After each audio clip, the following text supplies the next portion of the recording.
Well, I hope every Canadian is ready to desperately scramble to erase everything that they've ever put on the internet because, well, I'll just read you the headline here.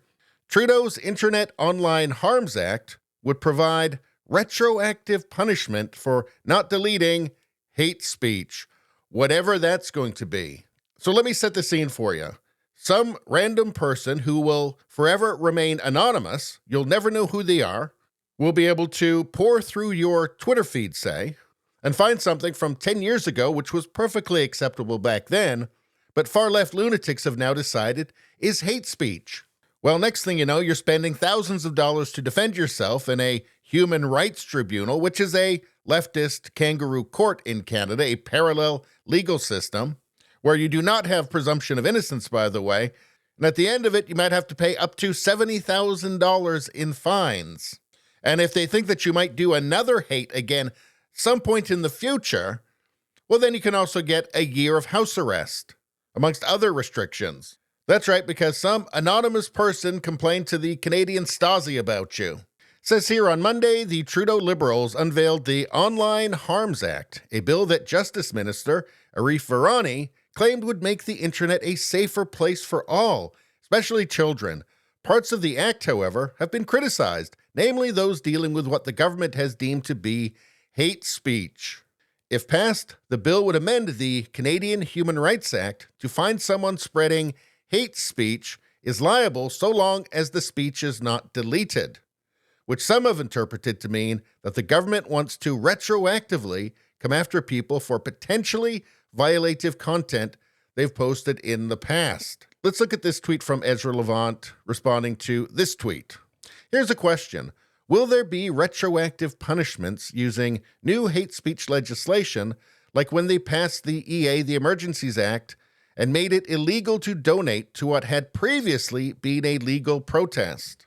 Ezra Levant wrote, yes, the Online Harms Act specifically states that if there is an offensive publication that is still online and you have the ability to delete it, you are liable for it. Literally everything and everything you've ever written online will now be actionable against you. And let's go to the bill. A person communicates or causes to be communicated hate speech so long as the hate speech remains public and the person can remove or block access to it. So if you've posted something online and you don't remove it, and somebody decides to pour through years of your posts and they find something, well, guess what? You're in trouble. Jordan Peterson said, excellent, retroactive crime. Thanks, Justin Trudeau. That's an evil I hadn't considered before. Sincerely, Satan. The bill also, quote, authorizes the Canadian Human Rights Commission to deal with complaints alleging that discriminatory practice and authorizes the Canadian Human Rights Tribunal to inquire into such complaints and order remedies. And this isn't a normal court of law. This is a human rights tribunal. And there's no guilty beyond a reasonable doubt or anything like that. This goes off the preponderance of evidence model, which just means the judge could just say, oh yeah, I don't like you. And again, you don't even have the right to confront your accuser. Those found to have violated the act can be ordered to cease the discriminatory practice, pay any victim identified in the communication up to $20,000, or pay Receiver General a fine of up to $50,000. And I've got a feeling you're going to end up paying the 20 and the 50 together. So again, $20,000 for an anonymous complainant who has to do nothing. It's all free for them. The government will take care of it for them. But then another fine of up to $50,000 for the government. These are perverse incentives. So what it comes down to is if you criticize anything that anybody from a protected group in Canada says, or just generally say anything negative about, say, mass immigration or radical gender theory, or just anything that's offensive to, far-left orthodoxy, there's certainly the possibility that you'll end up getting hauled into a human rights tribunal, a far-left kangaroo court.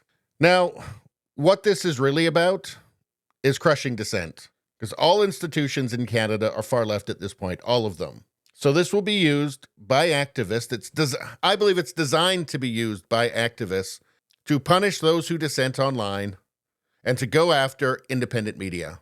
And keep in mind, this applies to every tweet, every video you've ever put out. This isn't going to be a one-time thing. They're going to keep coming after you.